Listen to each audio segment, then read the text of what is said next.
കരുവന്നൂർ കള്ളപ്പണ ഇടപാട് കേസിലെ 2 പ്രതികളുടെ ജാമ്യാപേക്ഷയിൽ ഹൈക്കോടതിയുടെ ഉത്തരവ് ഇന്നുണ്ടാകും.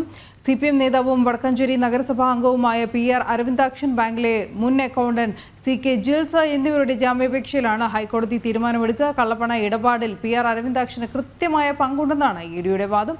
രേഷ്മ ബാബു വിവരങ്ങളുമായി ചേരുന്നു. രേഷ്മ, എപ്പോഴാകും ഈ ജാമ്യാപേക്ഷ കോടതി പരിഗണിക്കുക?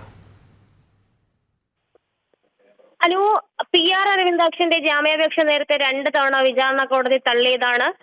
ഇത് 2ാം തവണയാണ് CK ജിൽസന്റെ അരവിന്ദാക്ഷന്റെയും ഈ ഒരു ജാമ്യാപേക്ഷ ഹൈക്കോടതിയുടെ പരിഗണനയിൽ വരുന്നത്. സിംഗിൾ ബെഞ്ചാണ് ഉത്തരവ് പറയുന്നത്.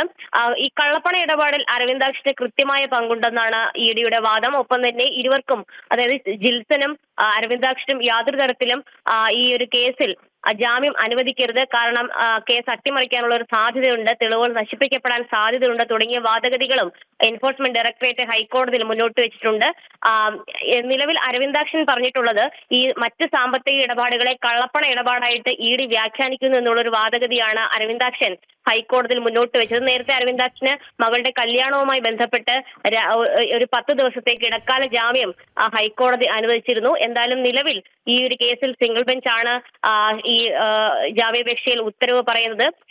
കരുവന്നൂർ സഹകരണ ബാങ്കിൽ 180 കോടിയിലധികം രൂപയുടെ കള്ളപ്പണ ഇടപാട് നടത്തിയിട്ടുണ്ടെന്നാണ്. വലിയ രീതിയിൽ ഒരു ക്രമക്കേട് ഈ ഒരു കരുവന്നൂർ ബാങ്ക് കേന്ദ്രീകരിച്ച് നടന്നിട്ടുണ്ട്. അതിന്റെ ചുക്കാൻ പിടിച്ചവരിൽ ഏറിയ പങ്കും CPMന്റെ പ്രാദേശിക നേതാക്കൾ അടക്കം ഉള്ളവരാണ് എന്നുള്ള ഒരു വാദമാണ് ED ഹൈക്കോടതിയിൽ സത്യാഗ്രഹത്തിലൂടെ അടക്കം വ്യക്തമാക്കിയിരിക്കുന്നത്. സിംഗിൾ ബെഞ്ചാണ് PR അരവിന്ദാക്ഷന്റെയും അതോടൊപ്പം തന്നെ CK ജിൽസന്റെയും ജാമ്യാപേക്ഷകളിൽ ഉത്തരവ് പറയുന്നത്. അനു. ശരി രേഷ്മ.